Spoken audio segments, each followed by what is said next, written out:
A test plan is a systematic approach to testing a system such as machine or software. The plan typically contains a detailed understanding of what the eventual workflow will be. In software testing, a test plan gives detailed testing information regarding an upcoming testing effort, including scope of testing, schedule, test deliverables, release criteria, risks, and contingencies. Test plan template contains the following information: test plan identifier, references, introduction, test items, software, risk issues, features to be tested, features not to be tested, approach, item pass fail criteria, entry and exit criteria, suspension criteria and resumption requirements, test deliverables, remaining test tasks, environmental needs, staffing and training needs, responsibilities, planning risk and contingencies, approvals, and glossary. Let us go through this one by one. Test plan identifier. Some type of unique company generated number to identify this test plan, its level, and the level of software that it is related to. Preferably, the test plan level will be the same as the related software level. The number may also identify whether the test plan is a master plan, a level plan, an integration plan, or whichever plan level it represents. This is to assist in coordinating software and testware versions within configuration management. References: list all documents that support this test plan. Documents that are referenced include project plan, system requirement specifications, high level design document, detailed design document, development and test process standards, methodology, and low level design. Introduction: state the purpose of the plan, possibly identifying the level of the plan. This is essentially the executive summary part of the plan. You may want to include any references to other plans, documents, or items that contain information related to this project. Identify the objective of the plan or scope of the plan in relation to the software project plan that it relates to. Other items may include resource and budget constraints, scope of the testing effort, how testing relates to other evaluation activities, and possible the process to be used for change control and communication and coordination of key activities. Test items. These are things you intend to test within the scope of this test plan. Essentially, something you will test, a list of what is to be tested. This can be developed from the software application inventories as well as other sources of documentation and information. This can be controlled on a local configuration management process if you have one. This information includes version numbers, configuration requirements where needed. It may also include key delivery schedule issues for critical elements. This section can be oriented to the level of the test plan. For higher levels, it may be by application or functional area. For lower levels, it may be by program unit, module, or build. Software risk issue.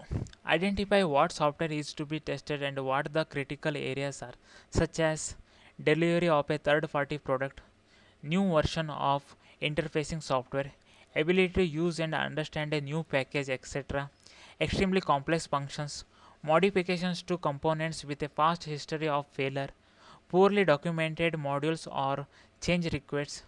There are some inherent software risks such as complexity. These need to be identified.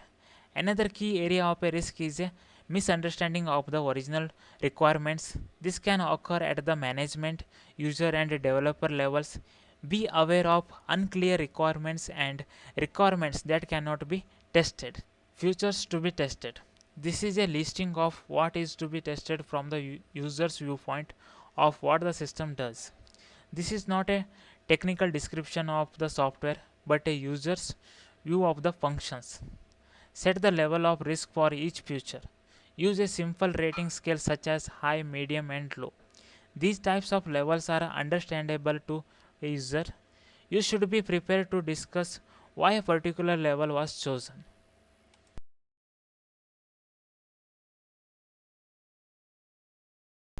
Features not to be tested. This is a listing of what is not to be tested from both the user's viewpoint of what the system does and a configuration management view. This is not a technical description of the software, but a user's view of the functions. Identify why the feature is not to be tested. There can be any number of reasons not to be included in this release of the software. Low risk has been used before and was considered stable. Will be released but not tested or documented as a functional part of the release of this version of the software. Approach. This is your overall test strategy for this test plan. It should be appropriate to the level of the plan and should be in agreement with all higher and lower levels of plans. Overall rules and processes should be identified. It is important to have instruction as to what is necessary in test plan before trying to create one's own strategy. Make sure that you are apprenticed in this area before trying to teach yourself. This is important step in engineering. Item pass or fail criteria. Showstopper issues. Specify the criteria to be used to determine whether each test item has passed or failed. Showstopper severity requires definition within each testing context. Entry and exit criteria. Specify the criteria to be used to start testing and how you know when to stop the testing process. Suspension criteria and resumption requirements. Suspension criteria specify the criteria to be used to suspend all or a portion of the testing activities, while resumption criteria specify when testing and can resume after it has been suspended. Test deliverables. List documents, reports, charts that will be presented to stakeholders on a regular basis during testing and when testing has been completed.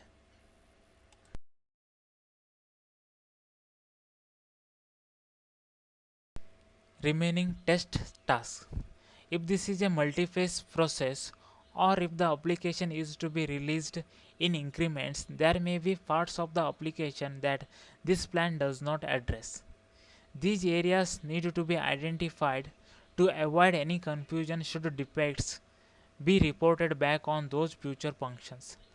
This will also allow the users and testers to avoid incomplete functions and prevent waste of the resources chasing non-defects. Environmental needs. Are there any special requirements for this test plan such as special hardware such as simulators, static generators, etc.? Special power requirements. An environment where there is a more feedback than needs improvement and meets expectations. Special versions of other supporting software. Restricted use of system during testing. Staffing and training needs. Training on the application. Training for any test tools to be used. The test items and responsibilities sections affect this section. What is to be tested and who is responsible for the testing and training. Responsibilities. Who is in charge? Don't leave people in charge of the test plan who have never done anything resembling a test plan before. This is vital.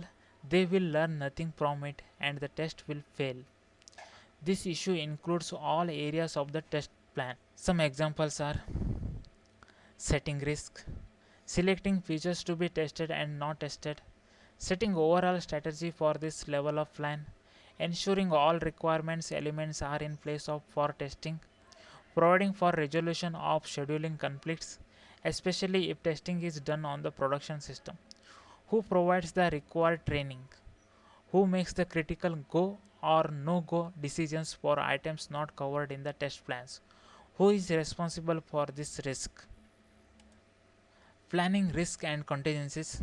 What are the overall risks to the project with an emphasis on the testing process? Lack of personal resources when testing is to begin.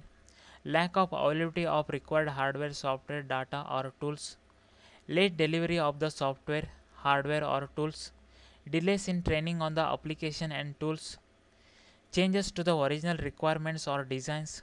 Complexities involved in testing the applications. Approvals. who can approve the process as complete and allow the project to proceed to the next level.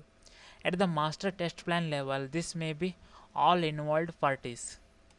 Glossary used to define terms and acronyms used in the document and testing in general to eliminate confusion and promote consistent communications.